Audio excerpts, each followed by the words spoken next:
Indie games are especially fascinating because of their ideas and creativity. And Loot River is a perfect example for it. It combines slashing with a kind of Tetris mechanic. You fight your way down a river by shifting the ground beneath you, and you have to do that as clever as possible. This game from Straka Studio in Slovakia caught my eye because I really like this concept and the hand-drawn graphics.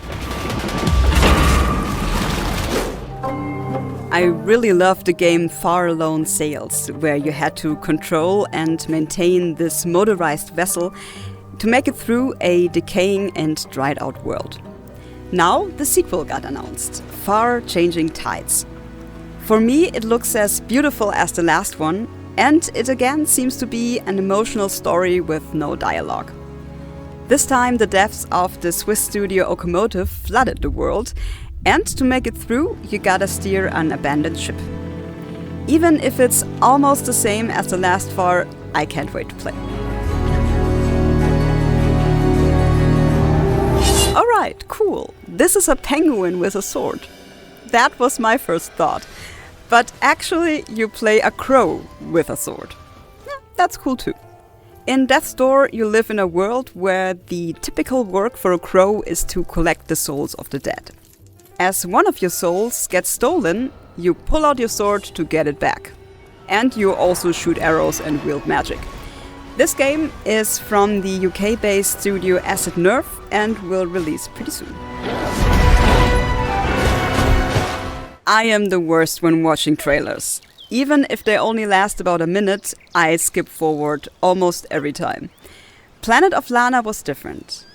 This time, I watched.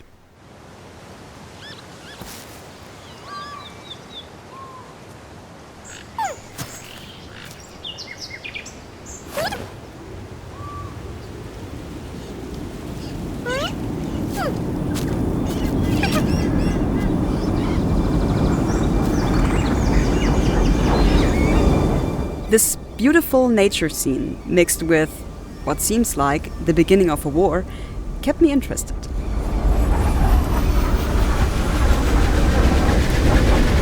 The Swedish devs from Wishfully haven't revealed much yet, except that the story is about a young girl and her loyal friend who are on a rescue mission that stretches across galaxies and centuries.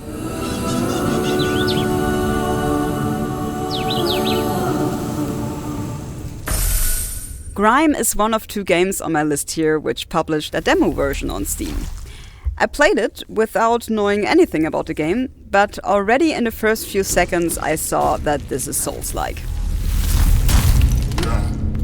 And it's great. Even if you played Dark Souls 100 times, the dev team Cloverbyte from Israel made sure that Grime teaches you also some new mechanics.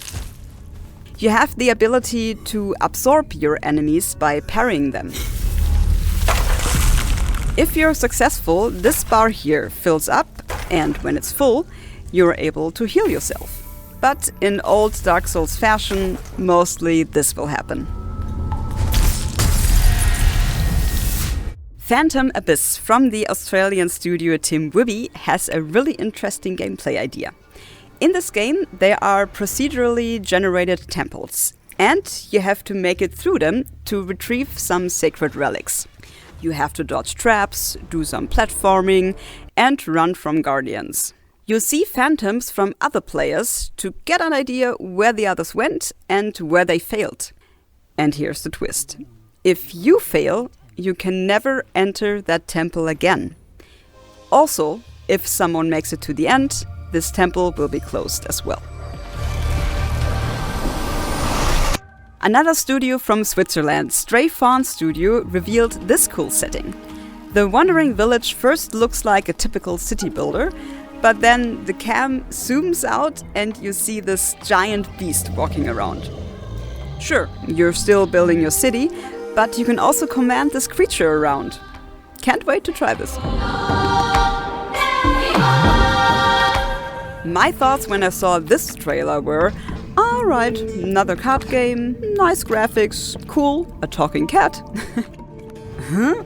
Okay, I can walk around in first person. So yeah, Inscryption is not only a deck builder, you also have to get up and solve puzzles. There are not many details yet, but the game says something about escape room mechanics and a deeply disturbing odyssey. The developer is Daniel Mullins from Canada, who also made Pony Island. So yes, I totally believe the disturbing part. If you like the style of Limbo, you're probably hooked by this one too. In Silt, you explore an underwater world which is totally surreal and full of mysteries. In order to go forward, you have to possess other creatures and make use of their abilities. The announcement trailer is again rather short, but I'm still curious. I hope the English devs of Spiral Circus have soon more to share.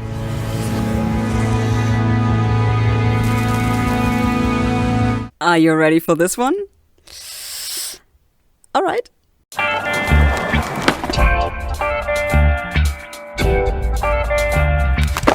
So, I imagine the devs of Glass Bottom Games sitting in their office in Seattle, brainstorming and thinking, what can we make out of skateboard? How about we exchange the O? Brilliant! No, really, I think it's hilarious. In SkateBIRD, you are a tiny hawk. Yeah, that joke's from the devs. I wish that came from me. I think the fluttering is the best part of the game. Yeah, so I really love this game already. SkateBIRD! This is the second game on my list, which also has a demo version on Steam. If you haven't tried it yet, do it. KeyWe from the American devs Stoneweed and Sons is such a fun game, and it's quite challenging.